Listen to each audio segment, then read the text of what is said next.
लेके हाजिर हाँ भाई वीर सिंह जी की कविता टुकड़ी जग तो न्यारी।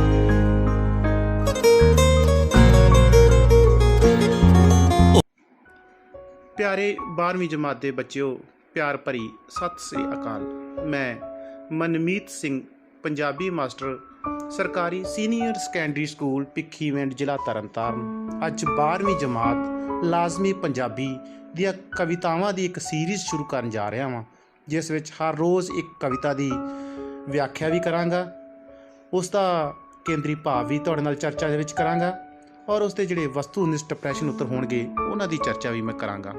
इसे सीरीज़ दे विच ही पहली जिहड़ी हैगी आ कविता साडे कोल भाई वीर सिंह जी की लिखी हुई टुकड़ी जग तो न्यारी, अज उहदी चर्चा करांगा। सारे तो पहला मैं भाई वीर सिंह जी की जीवनी उत्ते थोड़ी जी तुहानूं झात पवा दियां। भाई वीर सिंह आधुनिक पंजाबी कविता के पितामा भाव पिता कहा जाता है। एक बड़े ही वड्डे पंजाबी कवि होए ने। आप जी का जन्म अमृतसर विच होया सीगा, सरदार चरण सिंह के घर।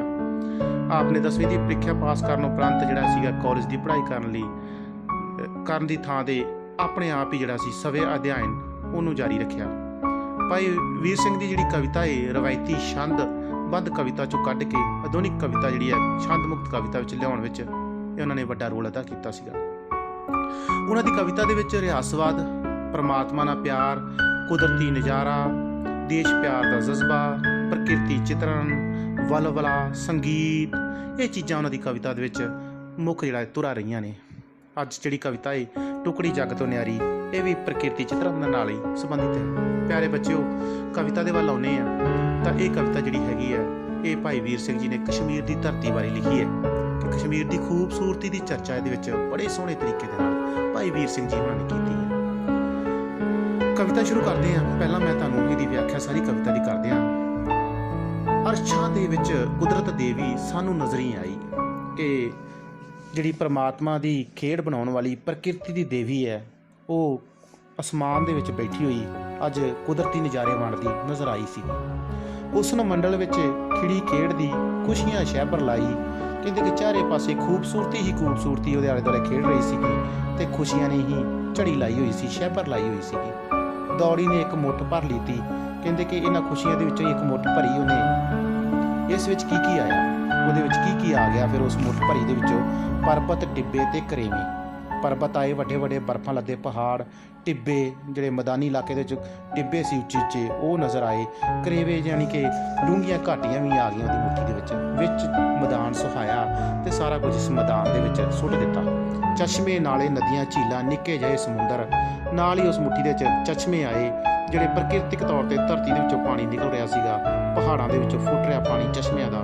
ਨਾਲੇ ਆ ਗਏ ਨਿੱਕੇ ਨਿੱਕੇ, ਨਦੀਆਂ ਆਈਆਂ, ਝੀਲਾਂ ਜਿਹੜਾ ਉੱਤੋਂ ਬਰਫਾਂ ਦਾ ਪਿਘਲ ਕੇ ਪਾਣੀ ਆ ਰਿਹਾ ਸੀਗਾ ਆਪਣੇ ਆਪ ਵੱਲ ਵਲੇਵੇਂ ਖਾਂਦੀ ਧਰਤੀ ਉੱਤੇ ਡਿੱਗ ਰਿਹਾ ਸੀਗਾ ਤੇ ਨਿੱਕੇ ਨਿੱਕੇ ਸਮੁੰਦਰ ਬਣ ਕੇ ਥੱਲੇ ਨਜ਼ਰ ਆ ਰਹੇ ਸੀਗੇ। ਠੰਡੀਆਂ ਛਾਵਾਂ, ਮਿੱਠੀਆਂ ਹਵਾਵਾਂ, ਬਣ ਬਾਗਾਂ ਜੇ ਸੁੰਦਰ, ਬੜੀਆਂ ਮਿੱਠੀਆਂ ਠੰਡੀਆਂ ਹਵਾਵਾਂ ਤੇ ਛਾਵਾਂ ਤੇ ਖੂਬਸੂਰਤ ਬਾਗ ਫੁੱਲਾਂ ਲੱਦੇ ਉਹ ਸਾਰੇ ਦੇ ਸਾਰੇ ਸੋਹਣੇ ਸੋਹਣੇ ਨਜ਼ਰ ਆਏ।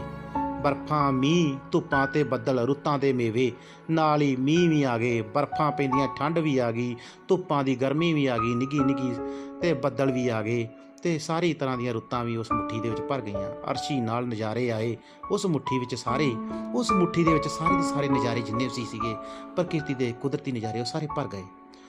ਸੋਹਣੀ ਨੇ ਅਸਮਾਨ ਖੜੋ ਕੇ ਧਰਤੀ ਵੱਲ ਤਕਾ ਕੇ, ਫਿਰ ਉਹਨੇ ਉਸ ਅਸਮਾਨ ਤੋਂ ਧਰਤੀ ਦੇ ਵੱਲ ਵੇਖਿਆ, ਤੱਕਿਆ, ਇੱਕ ਮੁੱਠੀ ਖੋਲੀ ਤੇ ਸੁੱਟਿਆ ਸਭ ਕੁਝ ਹੇਠਾਂ ਟਕਾ ਕੇ।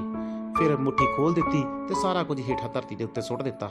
ਜਿਸ ਥਾਵੇਂ ਧਰਤੀ ਤੇ ਆ ਕੇ ਇਹ ਮੁੱਠ ਡਿੱਗੀ ਸਾਰੀ, ਜਿਸ ਥਾਂ ਦੇ ਉੱਤੇ ਇਹ ਆ ਕੇ ਮੁੱਠ ਡਿੱਗੀ ਆ ਜਿਹਦੇ ਵਿੱਚ ਸਭ ਕੁਝ ਭਰਿਆ ਪਿਆ ਸੀ, ਕੁਦਰਤੀ ਨਜ਼ਾਰੇ, ਪਰਬਤ, ਪਹਾੜ, ਕਰੇਵੇਂ, ਘਾਟੀਆਂ, ਚਸ਼ਮੇ, ਨਦੀਆਂ, ਨਾਲੇ, ਝੀਲਾਂ, ਉਹ ਸਾਰੇ ਦੇ ਸਾਰੇ ਧਰਤੀ ਤੇ ਆ ਕੇ ਡਿੱਗ ਪਏ।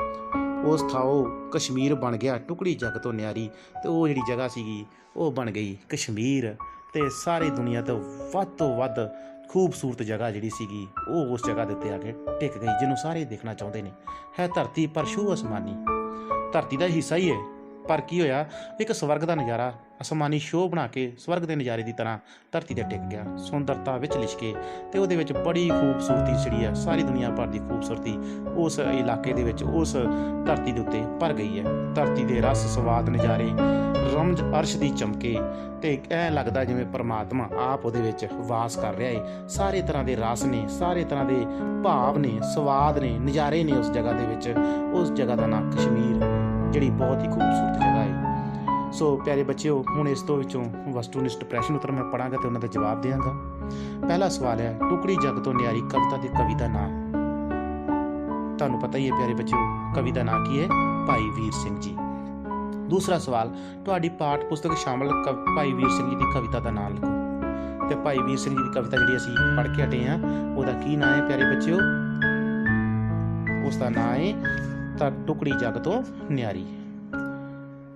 ਇਸ ਕਵਿਤਾ ਵਿੱਚ ਤੀਸਰਾ ਸਵਾਲ ਸੀ, ਇਸ ਕਵਿਤਾ ਦੇ ਵਿੱਚ ਖੁਸ਼ੀਆਂ ਨੇ ਕਿਸ ਨੂੰ ਸ਼ੈਬਰ ਲਾਈ ਹੋਈ ਹੈ? ਧਰਤੀ ਤੇ ਕਿ ਕਸ਼ਮੀਰ ਨੂੰ? ਕਸ਼ਮੀਰ ਦੀ ਜਿਹੜੀ ਧਰਤੀ ਹੈ, ਕਸ਼ਮੀਰ ਨੂੰ ਸ਼ੈਬਰ ਲਾਈ ਹੋਈ ਹੈ। ਇਸ ਕਵਿਤਾ ਵਿੱਚ ਚਸ਼ਮੇ, ਨਾਲੇ, ਨਦੀਆਂ ਤੇ ਸਮੁੰਦਰ ਕਿਸ ਤਰ੍ਹਾਂ ਜਾਪ ਰਹੇ ਨੇ? ਇਹ ਸਾਰੀਆਂ ਚੀਜ਼ਾਂ ਕਿਸ ਤਰ੍ਹਾਂ ਤੱਕ ਜਾਪ ਰਹੀਆਂ ਨੇ ਬੱਚਿਓ? ਨਿੱਕੇ ਸਮੁੰਦਰ ਦੀ ਤਰ੍ਹਾਂ। ਇਸ ਕਵਿਤਾ ਅਨੁਸਾਰ ਮੁੱਠੀ ਵਿੱਚ ਕੀ ਆਇਆ? ਮੁੱਠੀ ਦੇ ਵਿੱਚ ਕੀ ਆਇਆ ਜੀ?